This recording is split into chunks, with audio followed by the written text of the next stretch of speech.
Welcome to week 35 of pregnancy and the 8th week of the 3rd trimester. It's the last week of the 8th month of pregnancy. Have the weeks been flying by or are they dragging on, or maybe both? Drop me a comment and let me know how it's going for you. Just like in our previous videos, we're going to discuss what's going on inside the womb.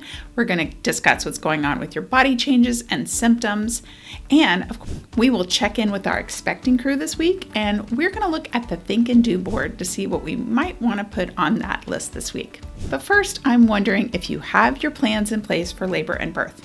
Now, I've heard from too many people who regret not preparing for labor and birth, and I don't want this for you.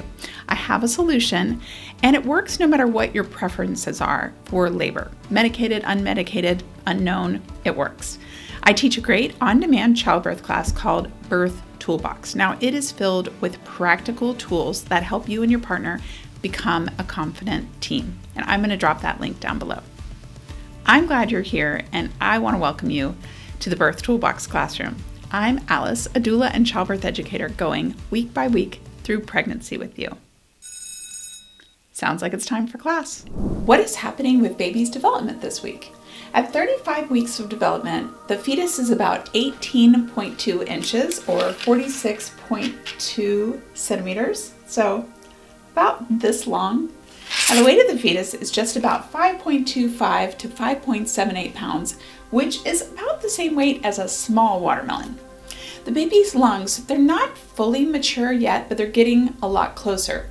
The lungs develop something called surfactant this week, which is a substance that helps the air sacs in the lungs stay open. Also happening in the 35th week of pregnancy, the baby's continuing to practice out those reflexes such as sucking, swallowing, and grasping. Those are going to be important when they are outside the womb and they're starting to eat.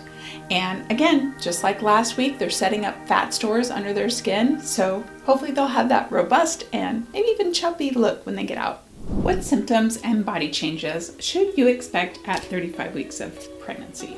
Well, how's your back feeling these days? The position of the uterus, along with the weight of the baby, is likely causing some backaches. At least a lot of people experience those.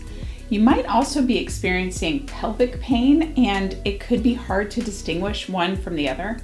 So one simple movement that could bring a little bit of relief from this pain is to do some gentle stretching. So getting on your hands and knees a couple of times a day and doing some cat and cow yoga poses that can really help with that low back pain and can often help with the pelvic pain as well. Now, another idea that can bring some relief is a prenatal massage. Some insurance plans will cover prenatal massage, so make sure you check that out for yours. Now, besides the backache and the pelvic pain, other symptoms you might be feeling in the 35th week of pregnancy include Braxton Hicks contractions, leg swelling, shortness of breath, fatigue, frequent urination, and heartburn. When I wake up in the morning, just everything feels tight. So lots of stretching, but things are going well. I'm just getting larger and larger. Had an ultrasound this week and they said that baby is measuring at 6 pounds already. Don't know how accurate that is, but I always hear mixed signals about all the measuring things. But so it's just good. I had a first 9-pound baby, my first baby. So I'm expecting another big one, but don't know how long he'll go, so if he'll be smaller or bigger. But things are going well, just feeling the aches and pains of feeling larger, and just really the nesting is kicking in. Getting prepared and very excited. So that's week 35. I am 35 weeks pregnant this week, and yeah, feeling similarly to the last couple of weeks, just getting a little less mobile, a little more uncomfortable, definitely getting a lot more kind of pelvic girdle pain and discomfort in the last week or two than I had experienced before. And that's another symptom that I didn't really have in my first pregnancy, so it was a little surprising when it started, but it hasn't been too bad, just consistent.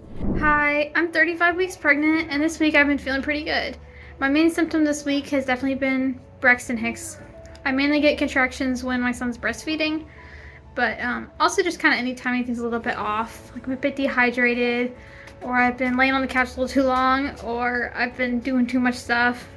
I had an appointment recently where they did the GPS test. It's Group B strep. It's the swab test. But I haven't got the results back for that yet, but I'm not too concerned. Think about birth preferences is on our board this week. Now, if you've taken a childbirth class, then you probably have some good ideas about your preferences for labor and birth. And if you haven't taken a class, it's not too late. So we're at week 35. You still have several weeks until the big day. I teach a great class that you can do at your own pace. I've included a link and a coupon down below this video. Now, in class, you have likely discussed options for your labor.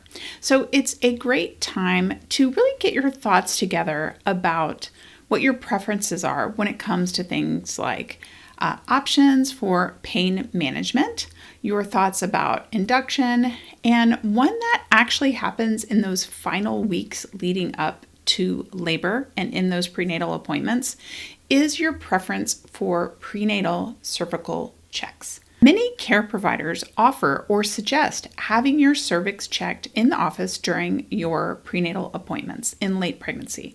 Now, unfortunately, many people don't know that this is actually an optional procedure.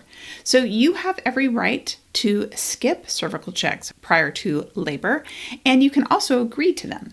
So what I'm suggesting this week is that you know your options and you think about what your preferences are. In addition to cervical checks, some providers may offer or suggest stripping or sweeping your membranes.